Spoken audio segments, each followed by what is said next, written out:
Welcome to this talk on universal and tight online algorithms for generalized mean welfare. I'm Arnab Maiti from Indian Institute of Technology, Kharagpur.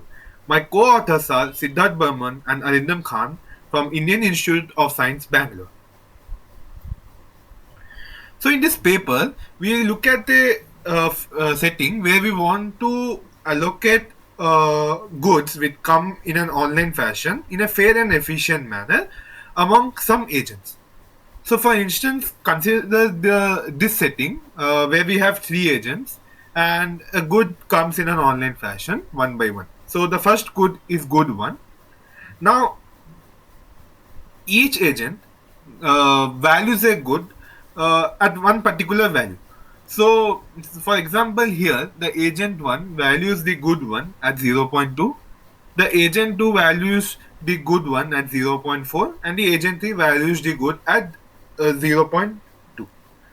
Now, an allocator can divide this good in whatever way it wants and allocate the portion to the agents. For instance, an allocator can divide the good into three parts and give one fourth of the fraction to agent 1, one half of the fraction to agent 2, and one fourth of the fraction to agent 3. Now, the value which the agent receives due to this allocation is its value for the good multiplied by the fraction it receives. Now, the goods can keep on arriving in similar fashion. So, say next the good 2 arrives, and then after the allocation, the agent 1 receives a value of 0.8 from it. Then, and the remaining agents receive a value of 0. Similarly, good 3 can come and we can allocate in a particular fashion, and then the good 4 can come. And say it can continue with this fashion. Say the goods which have arrived till now has ended. So, like in this example, they were in total 4 goods. Now, the final value which an agent receives due to the overall allocation is nothing but the summation of the individual values which the agent gets from the goods. So, finally, like V1 here denotes the value which the agent gets due to the entire allocation. So the agent 1 gets a value of 0.8, which we denote by V1. Similarly, V2 denotes the value which the agent 2 gets due to the entire allocation, which in this case is 0.7, and V3 is the allocation which the agent 3 gets due to the allocation, and this is 0.65 in this case. So the main focus in this paper would be to divide goods among n agents, and depending on the way we divide the goods, each agent gets a value of say V1, V2, V3 up to Vn. Now, the job in this paper would be to assess the quality of this allocation, and the way we do is with the help of few welfare functions. So the first welfare function which comes to anyone's mind is the egalitarian welfare, which is nothing but the minimum over all VIs. Now, this welfare is considered because it is a fundamental measure of fairness. Now, on the other end of the spectrum, you have the utilitarian welfare, which is nothing but the arithmetic mean of all the values of the agents. Now, this welfare is considered because it is a standard measure for economic efficiency. Now, if you want to find a balance between this fairness and economic efficiency, then one can opt for Nash social welfare, which is the geometric mean of all the agents' values. Now, it can be shown using AMGM inequality that Nash social welfare is less than utilitarian welfare, and it is quite trivial to observe that minimum over all VIs is less than the geometric mean. Now, these welfare functions belong to a huge family of welfare functions known as P-min welfare.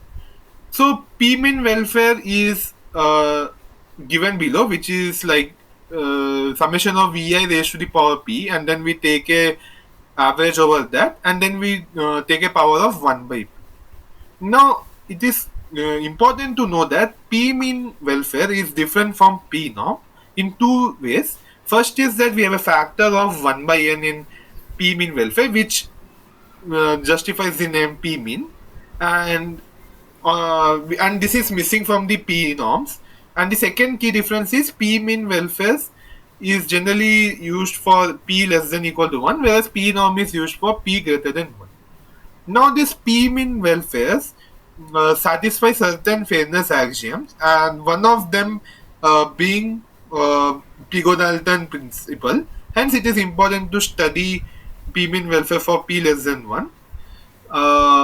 And if we consider P as a parameter and range it from minus infinity to 1, then we get various types of P mean welfares. So, for instance, for P is equal to 1, we get utilitarian welfare. For P tending to 0, we get Nash social welfare. And for P tending to minus infinity, we get egalitarian welfare. And our job in this paper would be to maximize various kinds of P mean welfares. In this paper, we have a scaling assumption. So let VIT be the value of good T by agent I and T be the total number of goods. Now for all agents I, the sum of values of the good which by a particular agent I should equate to 1. The reason we have this scaling assumption is that without this scaling assumption, it can be easily shown that the non-trivial bounds which we achieve in this paper cannot be achieved for maximizing P mean welfare. Now this setting has a direct application in food bank. So consider a situation where food is being donated and we need to distribute it among various canteens.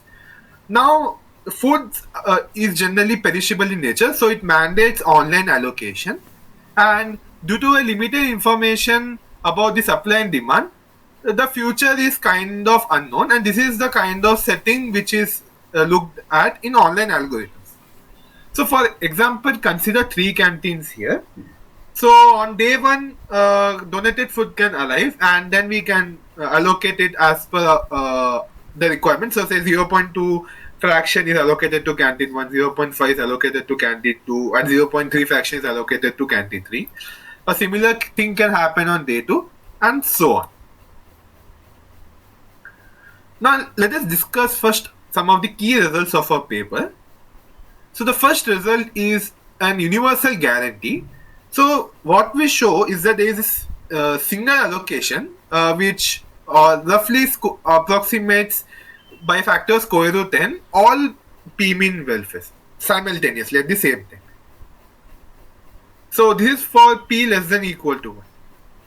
And then by varying the ranges of P, we get some improved guarantees. Then we show that for P less than 1, there is no optimal algorithm which is online in nature and can perform as well as the offline best algorithm or the optimal offline algorithm. And for P less than 0, we improve the lower bound on competitive ratio. Now we look at an important subroutine of our algorithm, so which we denoted by alpha and phi. So here alpha is a parameter which depends on the good, and phi is a threshold parameter which the input takes as an the main algorithm takes as an input. Now here you can see we have a set of all agents, and then a subset of them are considered as active agents, and a subset of active agents are classified as vulnerable agents. So active agents are a set of all agents which have currently received a value of at most alpha by phi due to the allocation done so far. Similarly, vulnerable agents are a set of those active agents which have, say, at most alpha by 4 value left to be seen. Like the goods which will come from now on for these vulnerable agents, if you sum the values of those goods by these agents, then it will sum up to at most alpha by 4. Now what we do is that now when a good arrives, half of the good we give it to that particular active agent which values it the most, and the other half we distribute it uniformly among the vulnerable agents. The reason we do this is that uh, so if we can reduce, like if we can remove agents from the active set, it means that it has achieved certain value, and which would imply that the welfare is high. So it would be better to give half of the good to that particular agent which values it the most, so that we can remove it quickly from the active set. On the other hand, vulnerable set of agents are those agents which have received quite less value, and they have quite less value to see from now on. So it's important that we cater their needs and distribute the incoming good uniformly among them too, so that they end up getting decent value. Now we show that this particular idea works well for egalitarian welfare. So for egalitarian welfare, let the optimal egalitarian welfare be eta star. So let the alpha, let us set it to eta star, and let the threshold parameter be square root n. So the active set becomes the set of agents which have value at most eta star by square root n. And vulnerable agents are those agents which have at most eta star by 4 value left. Now, if you look, the algorithm's utilitarian welfare is at most n times square root n times eta star. So if you consider an agent from the vulnerable set, so it lost a value of 3 eta star by 4. So the reason being that why it lost a value of 3 eta star by 4, because it is part of the vulnerable set, which implies that it has got quite a few value and it has only eta star by 4 left. Now, whatever value these guys are losing, it was indirectly given to some other active agent which valued the good more than these guys. So the value these guys lose is at most the utilitarian welfare of the algorithm. So by framing this particular equation, we get mod v to be roughly of the order of square root n, which means that the vulnerable set is at most square root n in size. Now, due to that, if you see that each agent in vulnerable set has eta star by 4 value still left with them. So if you divide eta star by 4 among roughly square root n agents uniformly, then they would get roughly eta star by square root n value. And this would like kind of ensure that the approximation factor is at most square root n here.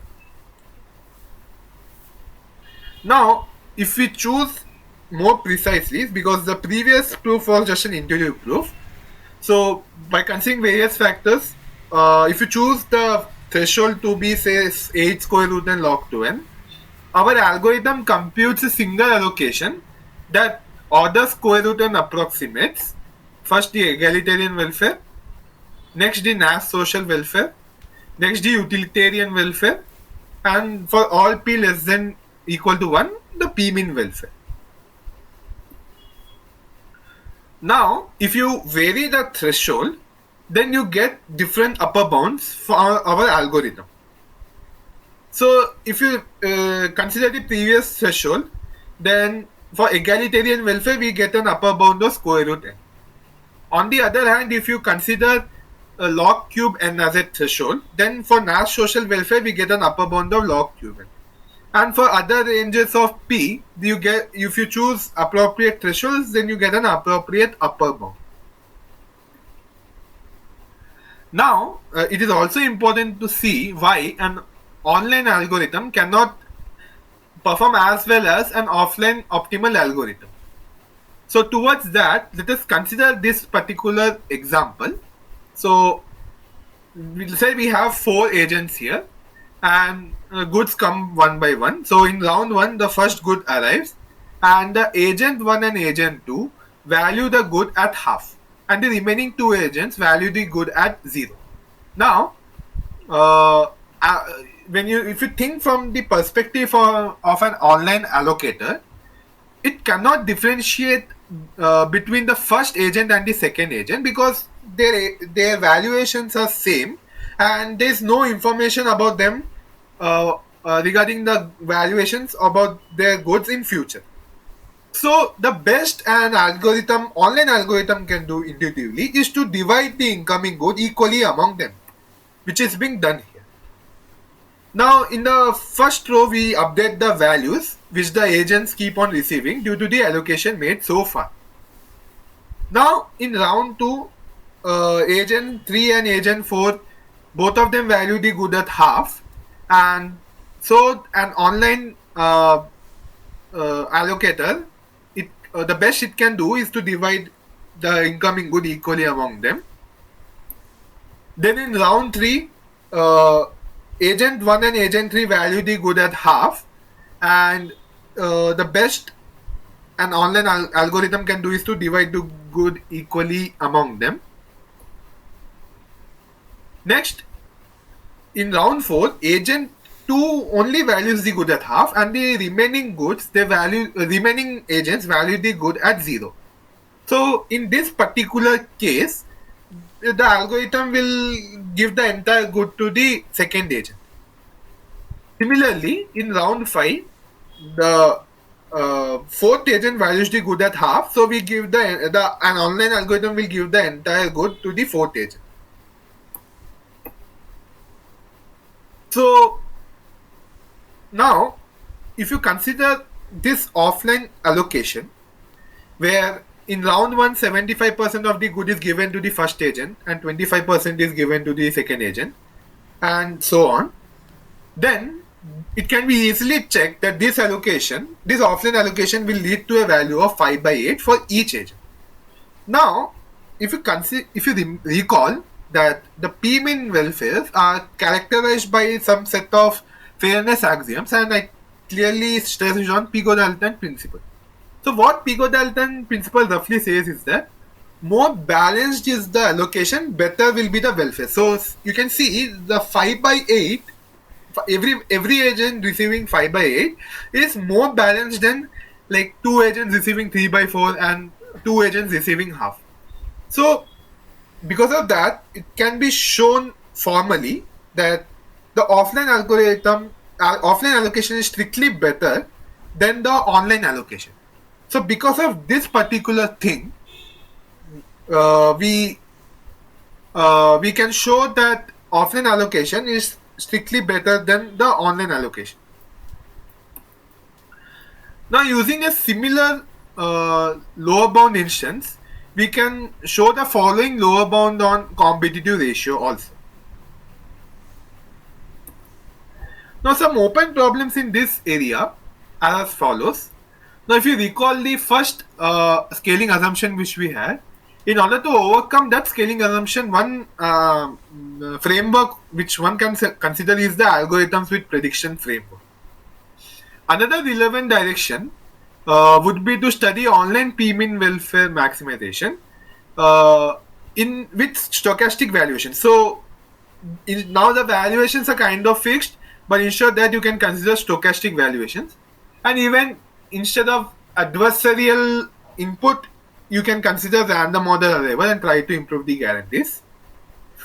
Now, another direction is to consider approximation guarantees for p-min welfare and connect it with fairness criteria like bounded envy. So thank you, and for more details you can see the paper Universal and Tight Online Algorithms for Generalized Mean.